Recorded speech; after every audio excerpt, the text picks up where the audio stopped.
سلام و درود به دوستان عزیز. امروز باز با یه غذای دیگه به خونه شما اومدیم که این غذا میگو پلو خوشمزه است.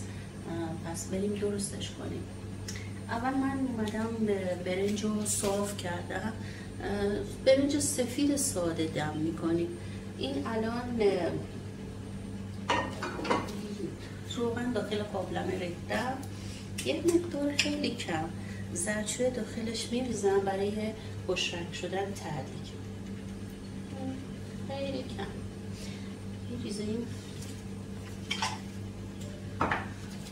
این سیب زمینیان به صورت خلال، به صورت خلال گوشتی بلند خرد کردم. نمک میزنیم.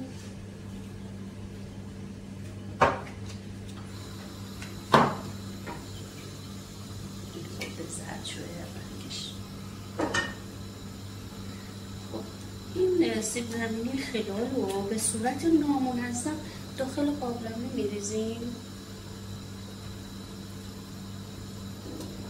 اینا بعدی که برنج دم کشید و ته‌دیگ آماده میشه شکل قشنگی داره. حتما امتحان کنید، دوست خواهید داشت. ما همش می‌بینیم سیب زمینی ها درشت. اگر ریز خورد کنید سیب زمینی سفت میشه، دیگه قابل خوردن نیست. زیرش هم کم میکنید که برشته بشه موقع هنگام دم کشیدن برنج. من به این صورت نامنظم یه برنج داخلش می‌ریزیم. برنج سفید ساده.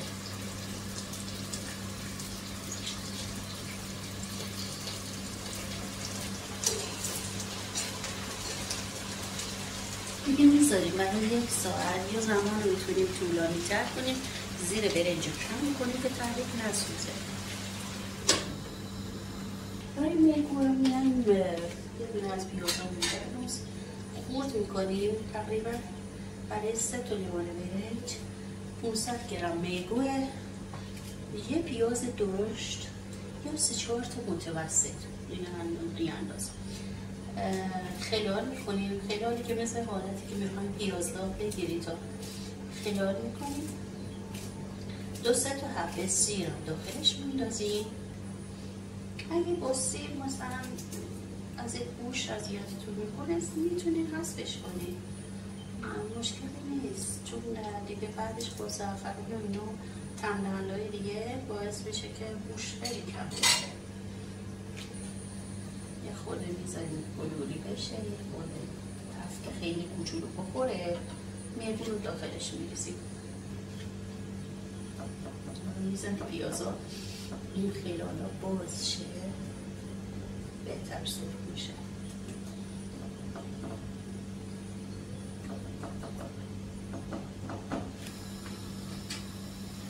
اینو برنج رو مثلا اول یه زعفرون خیلی غلیظ دم میکنیم که آخر کار به برنجمون بزنیم برای عطر و بوش. یا اینکه میتونین اصلا همین که برنج رو میخواین داخل قابلمه میریزین زردچوبه بزنین. زردچوبه اینجا بهش رنگ میده، اصلا طعم خاصی نداره که بو زردچوبه بگیره. این باعث میشه که یه رنگی به خود برنج بده که دیگه مثلا حالا به خاطر وضعیت اقتصادی میتونه زعفرون اصلا از خود استفاده نکنه، چون اصلا بویی نداره. کلا وقتی که اینم درست کنیم شاید اصلا احتیاجی به زعفرون هم نداشته باشیم. این کارم میتونیم بکنیم. حالا من وقتی که چیز شد پیازم یه تفت کوچولو رو میگو رو اضافه میکنم با زردچوبه. خب همین حالت برای که بوی میگو هم بگیره میگو رو اضافه میکنیم بهش. من قبلا شستم پشت کمرش، با زیر شکمش هم یه رگایی هست با همین چیز قسمت کمرش. اینا رو کامل میگیریم که امروز راحت شده. اما میگو که میگیریم میتونید درخواست کنید که براتون این کار رو انجام بدم.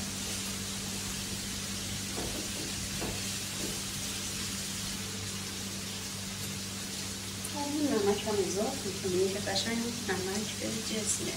اون بعد که اضافه کنیم این صورت داخلش نمید طعمدار خوب طعمدار میشه.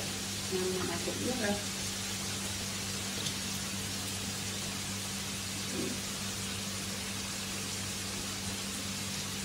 این نسبت به خود میمون این اندازه اضافه.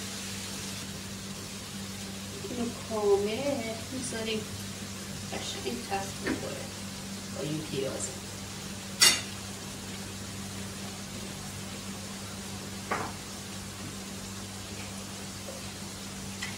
باز یه عدیه من اضافه میکنم اون زنجبیل،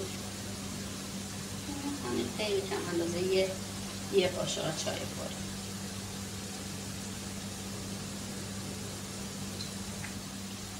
باید بذاریم اون پیازی که آب انداخته کامل آبش جمع بشه تا بعد به خوبی تفت بخوره و بتونیم سرخش کنیم.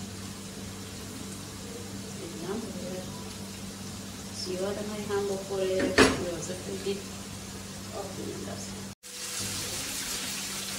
حالا این آب پیاز کامل جمع شده. فلفل قرمزم من داخلش ریختم دیگه اندازه‌ای که میخواین. یه موقع اگر که فلفل اذیتتون میکنه فلفل قرمز یه مقدار تنده، از خاطر همین دیگه ذائقه خودتون اندازش بکنید. دیگه فلفل سیاه هم میگذارم. فلفل سیاه طعم دهنده است، عطر خوبی داره.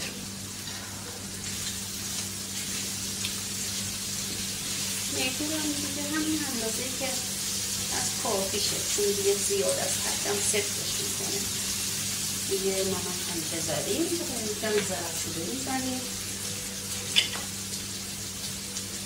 زرفشوده از اونایی که بو رو میگیره بزنیم کنار.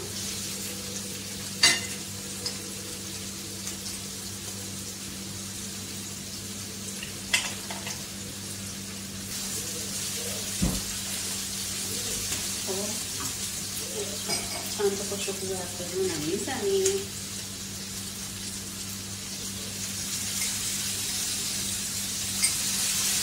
یه شفته برنج میریزم زعفرون.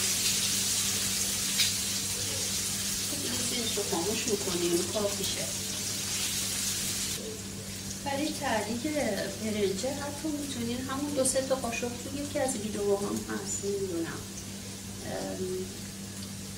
یکی از ویدیوها گذاشتم 2-3 تا قاشق برنج با سیب زمینی هم رنده درشت میکنیم.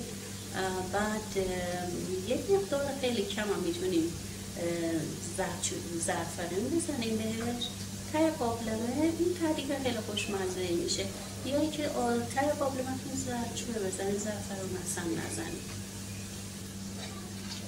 این دیگه منتظرم که برنج دم بکشه که تقریبا 5 دقیقه مونده به دم برنج دیگه تموم باشه. 1 ساعت رو گذرانده باشه. میگو رو اضافه میکنم و زعفرونم میزنم رو برنجه دیگه. بعدش مرحله بعد میکشم اون رشون میدم. خب الان برنج ما دم کشیده، تقریبا 5 دقیقه دیگه مونده که ما این برنج رو بکشیم. میگو رو میریزم داخل برنج.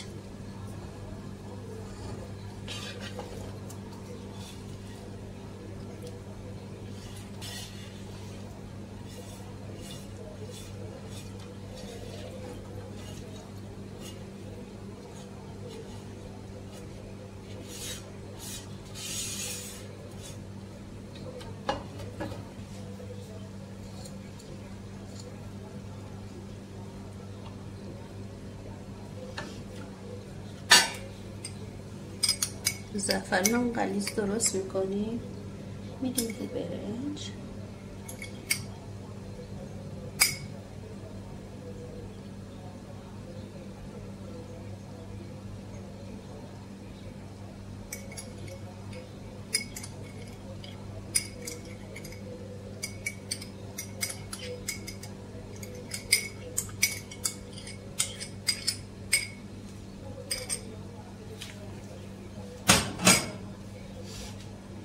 یه مقداری هم روغن بهش میدیم.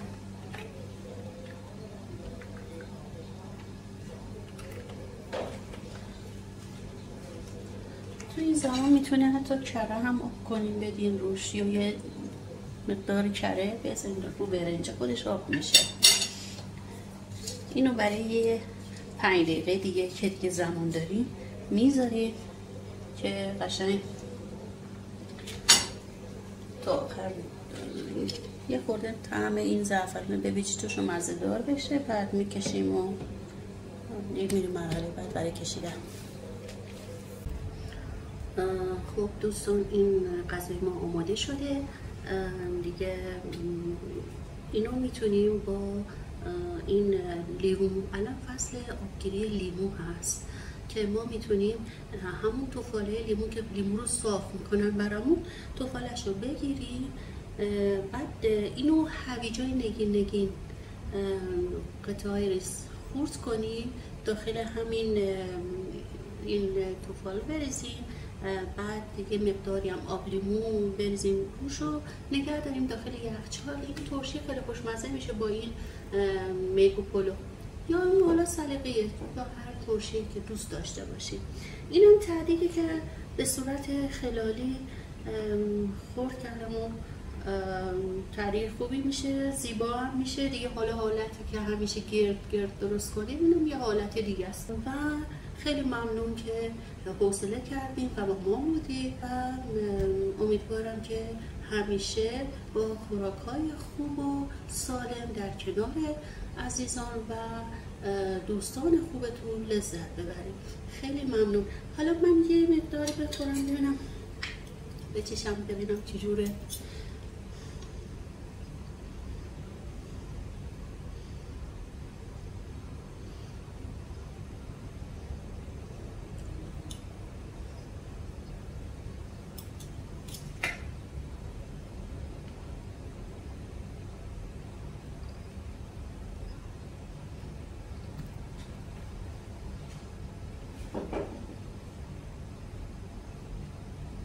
خوبه، خیلی درست کنین و لذت ببرید.